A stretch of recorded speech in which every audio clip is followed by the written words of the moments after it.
우리 인생을 여러 가지로 정의하는데 인생은 빚진 자라고 정의할 수 있습니다. 인생은 빚진 자입니다. 마태복음 18장에서 우리 예수님께서 용서에 대하여 하신 말씀 가운데 우리 사람들은 1만 달란트 빚진 자들이다 그렇게 이야기를 하면서 그럼에도 불구하고 우리에게 100데나리온 빚진 자를 용서해 주지 못하는데 그렇다고 하면 과연 우리의 인생 용서받을 자격이 있겠느냐라고는 그런 뜻으로 말씀을 주시기도 했습니다. 1만 달란트 빚진 것이 우리 인생이라는 것입니다. 1만 달란트가 어느 정도 되냐면요. 우리 성인이 1년 내내 벌어서 갚아서 20만 년을 갚아야 되는 그러한 그 양입니다. 그렇다고 하면 우리들의 일생이 100년으로 생각을 하면 얼마나 됩니까? 우리들의 생 100살을 사는 삶을 몇 번, 아니 몇십 번, 아니 몇백 번, 몇천 번, 몇만 번 지나가야 가까스로 갚을 만한 빚진 자들이 우리 인생이라고 가르쳐주고 있는 것이죠. 우리는 태어날 때 부모님에게 빚지고 태어나고 또 자라면서 선생님들에게 또는 친구들에게 또 나아가서는 나중에는 우리 자녀들에게 또 빚을 지고 그렇게 살아가는 존재인 것을 보게 됩니다. 그래서 서로가 서로에게 빚을 지고 또 받고 하는 그러한 상태 속에서 나아가는 것을 보게 되지요. 그런 인생을 잘 깨닫는 것이 참 인생이라고 할 수 있고 우리 신앙 안에서는 좋은 성도라고 이야기할 수 있습니다. 내가 하나님께로부터 빚을 진 자라고 하는 그런 빚진 자의 마음을 갖는 자들, 그것이 바울 사도님과 같은 그런 자들의 신앙 고백 가운데서 나오는 성숙한 신앙인들의 고백입니다.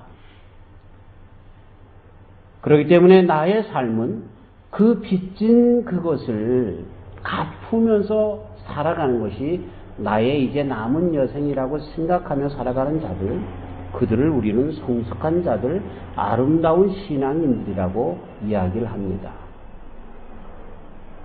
성경에 우리 모든 사람들이 서로가 서로에게 빚졌고 그리고 그것을 그렇게 표현했지만 그렇기 때문에 서로가 서로를 위해서 살지 않으면 화목한 세상, 평화로운 세상이 이루어지지 않는다라고 하는 그런 말씀들을 많이 여기저기서 보여주고 있습니다. 그래서 우리는 성숙한 신앙, 남은 여생을 어떻게 살까라고 하는 것을 계획해 나가면서 우리들에게 가져야 될 마음이 있습니다. 첫 번째는 나는 빚진 자라고 하는, 아니 그 얼마나 큰 빚을 졌는가라고 하는 것을 깨닫는 것, 여기서부터 우리 삶은 출발하게 되는 것입니다. 우리 신앙도 마찬가지입니다. 내가 얼마나 하나님께로부터 빚을 졌는가라고 하는 것을 깨닫지 못하면요, 교회 안에서 내 목이 올라갑니다. 우리 인생 가운데 내가 나타나기 시작하는 것입니다. 하지만 하나님께서 나에게 주신 은혜가 얼마나 크신가라고 하는 것을 깨닫게 되면 겸손해지고 내 목숨 다 바쳐도 부족함이 없는 신앙 가운데 계속 머무르게 되어지는 것이지요. 세상에 많은 사람들의 종류가 있는데 특별히 사랑하는 일에 있어서는 어떤 사람은 사랑을 주지도 않고 받지도 않으려고 하는 사람이 있습니다. 상당히 이기적인 사람이 있죠. 어떤 사람은 사랑을 받기만 하려고 하는 사람이 있습니다. 어떤 사람은 사랑을 그저 주기만 하려고 하는, 받지는 않고 주기만 하려고 하는 그런 사람들이 있습니다. 그러나 사랑의 관계에 있어서는, 특별히 우리 신앙 안에서 우리 주님과의 관계에 있어서는 먼저 그 사랑을 받아야 되고 그리고 그 사랑을 줄 수 있는 데까지 나가야 하는 것입니다. 줄 수 있으려면 우리는 먼저 그 사랑이 무엇인가, 그 사랑의 넓이와 깊이를 알고 그리고 그 사랑을 받아야 합니다. 그것을 우리는 다른 말로 은혜라고 합니다. 좋은 신앙 안으로 나아가기 위해서는 우리는 은혜를 받아야 합니다. 은혜가 없는 성도들은 각박합니다. 자기 힘으로 신앙생활을 하려고 하기 때문에 넘어지고 또 넘어지고 또 넘어질 수밖에 없는 것입니다. 우리가 살아가면서 우리는요, 은혜 없이는 살 수 없죠. 자연적인 모든 현상 가운데서도 물과 공기가 없다고 하면, 그 은혜가 없다고 하면, 우리 주님의 일반적인 그 은총이 없다라고 하면 우리 중에 아무도 살아남을 자가 없는 것을 잘 알게 되는 것이죠. 그걸 받아들여야 하는 것입니다. 그리고 그 은혜의 근본이신 하나님을 생각해낼 수 있어야 하는 것입니다. 그런데 그 은혜조차도 부정하는 사람들이 얼마나 많은지 모릅니다. 얼마 전에 참 안타까운 그러한 이야기를 들었습니다. 결혼한 지 얼마 안 되는 여인이 자살을 해서 죽었습니다. 근데 그 자살한 이유가 뭐냐 하면 둘이 참 사랑해서 결혼을 하고 사랑해서 그 가정을 일구어 나가는데 교통사고가 나서 그 부인이 반신불수가 되었습니다. 그 자기가 휠체어를 타고 그렇게 하면서 거의 모든 일을 이제 남편이 그런 모든 일들을 도와줘야 하는 상황까지 이르는 것입니다. 남편은 아무런 불평 내색하지 않고 이제는 내가 내 아내를 사랑해 주어야 할 때다라고 생각을 해서 더 열심히 아내를 사랑하며 공개하지만 그 아내는 내가 남편을 사랑해야 하는데 나 때문에 남편이 더 어려운 곤궁 가운데 빠지게 되었다라고 하면서 자기가 없어져야 한다라고 생각을 해서 첫 번째는 이혼을 요구했고 이혼해 주지 않자 끝내는 자살하게 되었다는 그러한 참 엄청난 어쩌면 순애보 같은 이야기인데 안타까운 이야기를 듣게 됩니다. 받을 줄 알아야 합니다. 받을 줄 알아야 합니다. 우리의 삶이 처음서부터 하나님의 은혜로 출발한 것입니다. 우리의 신앙이 처음부터 하나님의 은혜로 시작된 것입니다. 나를 위하여 십자가에 달려 돌아가신 그래서 그 보혈의 피로 용서함을 받고 하늘 백성이 된 그러한 신앙으로부터 은혜로부터 신앙 고백이 생겨지며 나아가는 것인데 그거를 물리치면 우리의 신앙은 설 수가 없는 것입니다. 요한복음 13장에 예수님께서 모든 제자들의 발을 씻기십니다. 그럴 때 베드로 앞에 섰을 때 베드로가 거부합니다. 예수님, 선생님, 내 발을 씻지 마세요. 나 감당할 수 없습니다. 그랬더니 예수님께서 내가 내 발을 씻지 아니하면 너와 나는 상관이 없단다.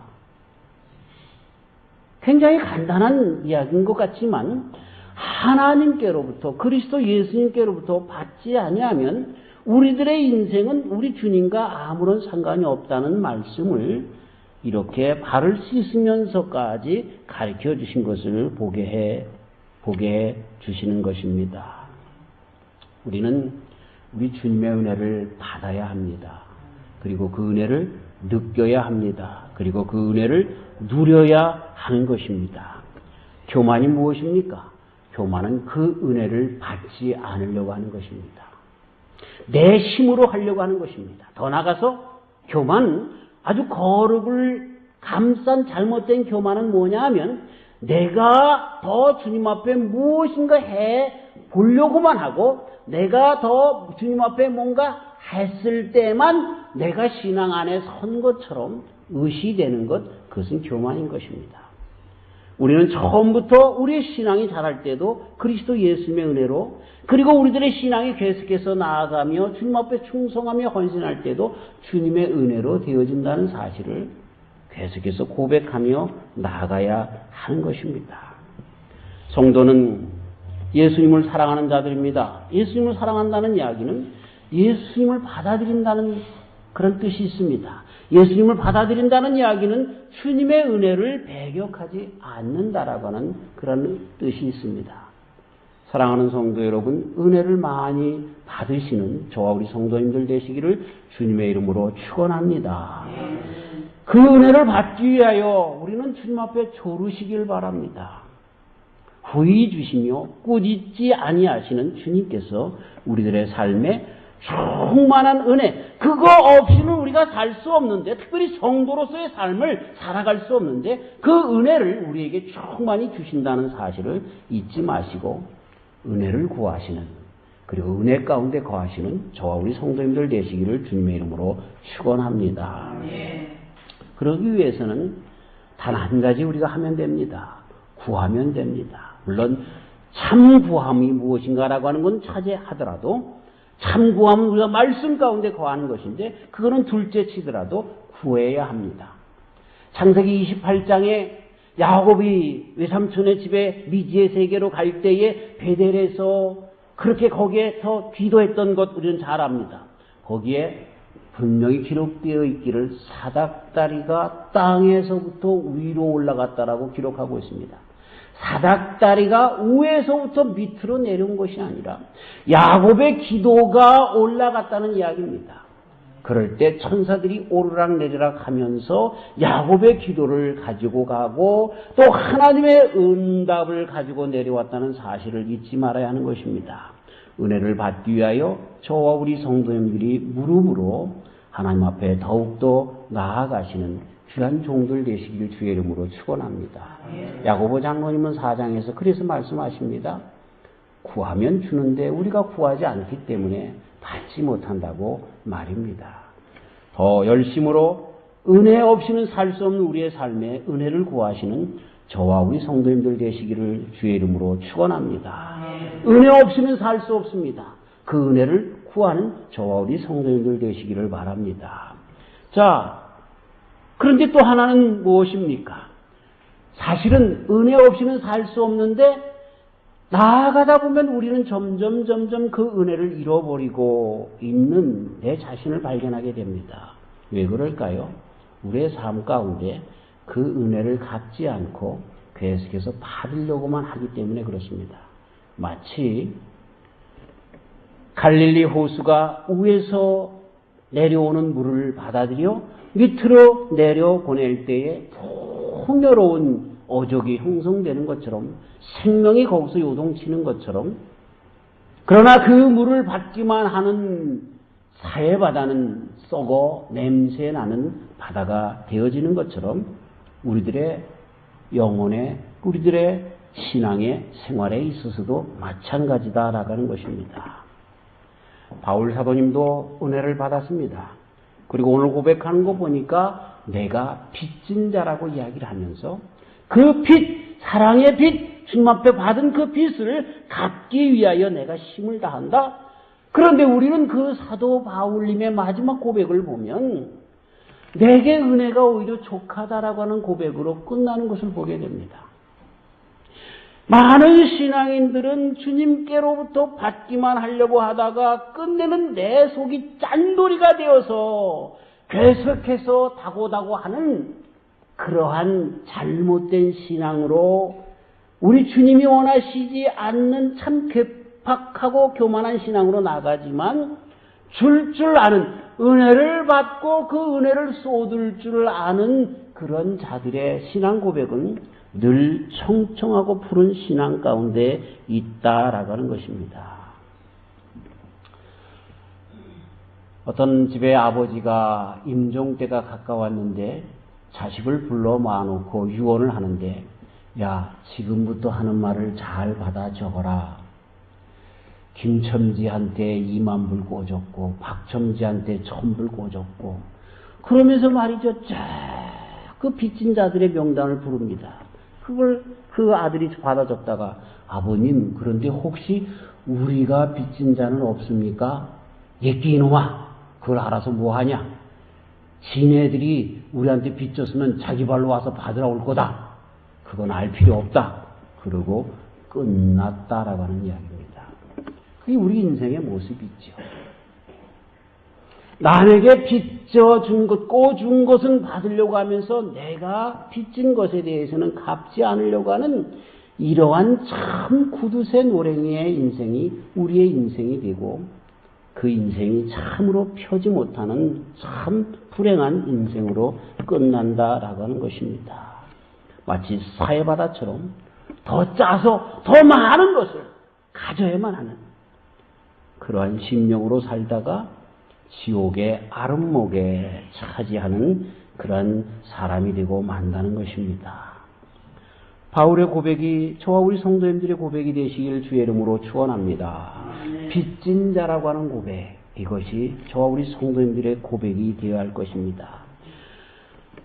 평생 우리 주님께로부터 받은 그 빚을 다 갚아도 예수님께서 마태복음 18장에 가르쳐 주신 것처럼 정말 내 생이 또다시 태어나고 또다시 태어나도 나는 빚쟁이야 라고 하는 생각 속에서 주님에게 갚으면서 살아가는 그런 삶을 살아간다고 하면 그것이 아름다운 성도로서의 삶이 된다라고 하는 것입니다. 한 성자가 죽어서 천국에 섰습니다. 그 동시대를 살아가며 그 성자를 보았던 사람이 하늘나라에 다가가서 심판대 앞에 서게 되는데 모두가 다 자기가 세상에서 잘한 것들을 가지고 하나님 앞에 서는데 이 한 성자만큼은 맨 뒤에서 고개를 들지 못하고 있었습니다. 사람들이 자기가 잘한 것 하나님 앞에 다 자랑할 즈음에 하나님께서 너는 무슨 일을 하고 왔느냐라고 할 때 나는 아직도 하나님께로부터 받은 빚을 다 갚지도 못한 채 왔습니다. 용서하시옵소서 라고 고백했다는 것입니다. 그 사람이 성자입니다. 그 사람이 성자입니다. 이만하면 됐지가 아니라 내 평생 다 갚아도 나는 도저히 갚을 수 없다라고 하는 고백 가운데 주님 앞에 겸손하게 살아가는 자들, 그런 사람들이 성자라는 거죠. 왜 우리는 조금만 뭐 하면 나를 내세우려고 하고, 왜 우리는 조금만 뭐 하면 생색내기를 좋아하고, 왜 우리는 내가 가지고 있는 것, 주님께로도 받은 것 가지고 주님 앞에 조금 드리면 잘한 것 같이 의시되려고 하는지 모르겠습니다. 호세아 선지자가 이스라엘 백성들에게 13장에서 내가 땅이 마른 땅에서 너를 곤고하였거늘 저희가 먹이운 대로 배부르며 배부름으로 마음이 교만하여 이로 인하여 나를 잊었느니라. 이스라엘아 네가 패망하였나니 이는 너를 도와주는 나를 대적함이니라. 우리 하나님께로부터 받은 은혜를 감격하고 감사하면서 갚는 삶이 아니라 오히려 그것을 통하여 하나님을 배반한 것과 같은 그런 삶을 살았다라고 그들을 그렇게 이야기해주고 있는 것입니다. 준다라고 하는 것, 그것은 빚을 갚는 것이고, 그리고 빚을 갚는 것 같았는데 오히려 우리 주님께서 주신 그 놀라운 그런 축복과 은혜가 얼마나 큰가라고 하는 것을 발견하게 된다라고 하는 것입니다. 오늘은 대강절 예배로 드립니다. 대강절은 예수님을 대망하는 네 번째, 우리 성탄 주일 전에 네 번째 주일입니다. 그래서 첫 번째 날은 보라색 그런 촛불을 치면서 대망을, 우리들의 간절한 대망을, 그리고 분홍색 또 연두색 그리고 하얀색 초를 네 개를 치면서 우리들의 대망의 마음을 그 세게 하면서 그렇게 교회를 위해서 지킵니다. 그 예수님은 하늘의 놀라운 은혜를 가득 머무신 분이십니다. 그런데 그 예수님은 그 은혜를 가지고 그대로 끝나신 분이 아니라 그 은혜를 우리들에게 사랑으로 나누시기 위하여 오셨습니다. 그리고 그 은혜를 주시는 데에 어디까지 주시냐면 자기의 생명 다하기까지 주시다가 가신 분이십니다. 우리가 예수님을 만나려고 하면은 첫 번째로 은혜를 간구하고 기다려야 하고요. 두 번째로는 그리스도 예수님처럼 그분처럼 나누는 삶을 살아가야 할 것입니다. 하지만 세상 사람들과는 다른 것이 있다고 하면 그 나눔이라고 하는 것은 내가 주님께로부터 모든 것을 받았다라고 하는 은혜의 깊은 바다 속에서 그 은혜를 끝까지 죽음까지라도 불사하고 나눠주겠다라고 하는 그리스도 예수님의 마음, 그 은혜와 사랑을 이야기하는 것이죠. 그런 자들에게 금년 성탄절은 분명 예수님께서 찾아와서 우리 속마음 가운데 거하게 되어지는 놀라운 축복의 성탄절이 될 줄 믿는 것입니다.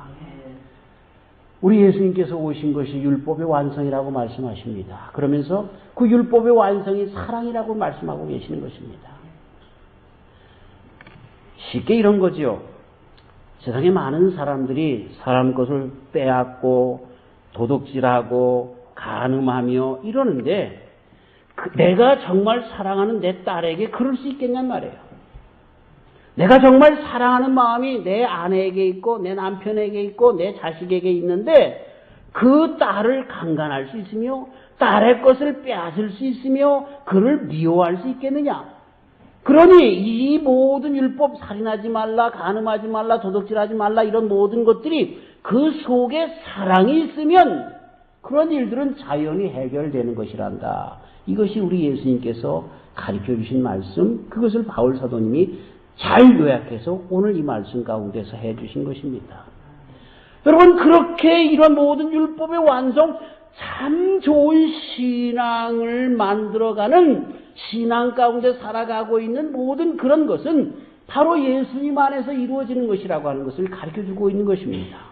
우리 예수님은 하나님이십니다. 그래서 하나님이 갖고 계신 모든 은혜가, 모든 복이, 모든 사랑이 그분 안에 있습니다.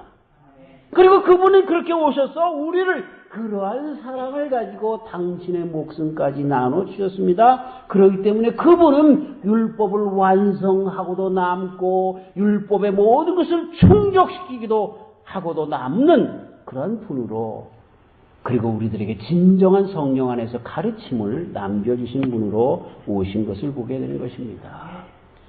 이 강림절에 저와 우리 성도님들이 그 예수님을 만나게 되어지시는 저와 우리 성도님들 다 되시길 주의 이름으로 축원합니다.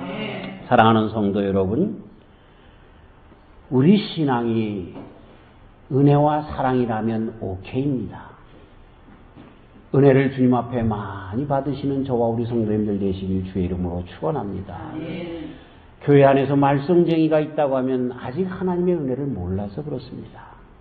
불쌍히 여기시고 그분들을 위해서 기도하고 또 내 신앙이 오르락내리락하고 울퉁불퉁하고 막 정말 마음속에 화가 난다라고 하면 과연 내가 우리 주님의 은혜를 받았는가라고 하는 것을 깊숙이 더 생각해 보시길 바랍니다.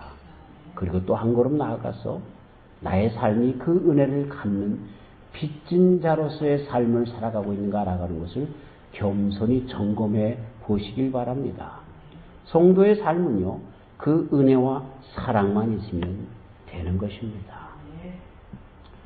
어떤 여인이 40평생 우리 주님을 따라가기를 원했지만 참으로 어렵고 또 넘어지고 넘어진다는 사실을 깨닫고 이래서는 안 되겠다, 세상을 등지어 수녀원에 들어가자라고 해서 그분이 수녀원에 들어갔습니다.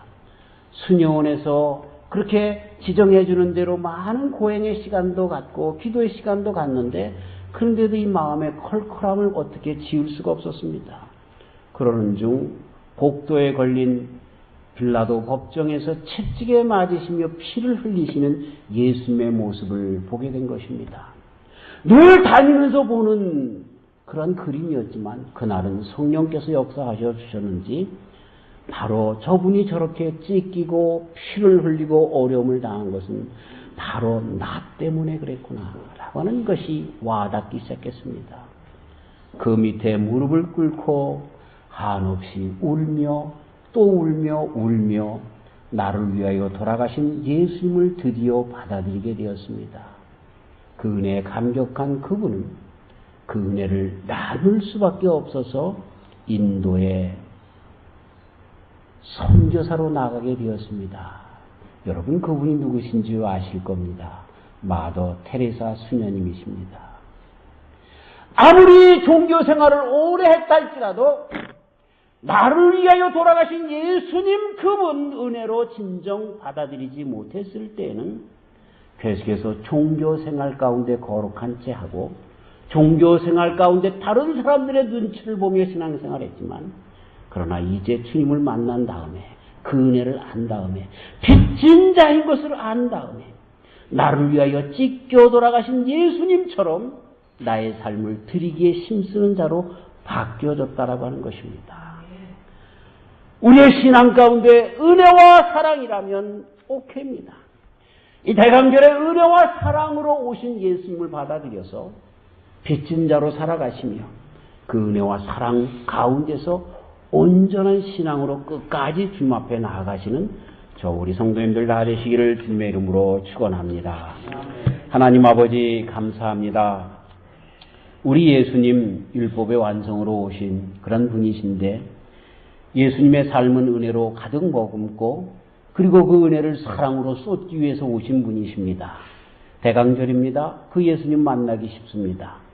하나님 은혜와 사랑을 가지고 오신 우리 주님처럼 우리의 삶도 은혜로 주님을 맞아들이게 하시고 또 사랑으로 주님을 빚진 자로 표현하며 살아가기 때문에 우리의 삶이 끝까지 충만한 주님의 귀한 신앙 가운데 거하며 나가는 저희들 되도록 축복하여 주시옵소서.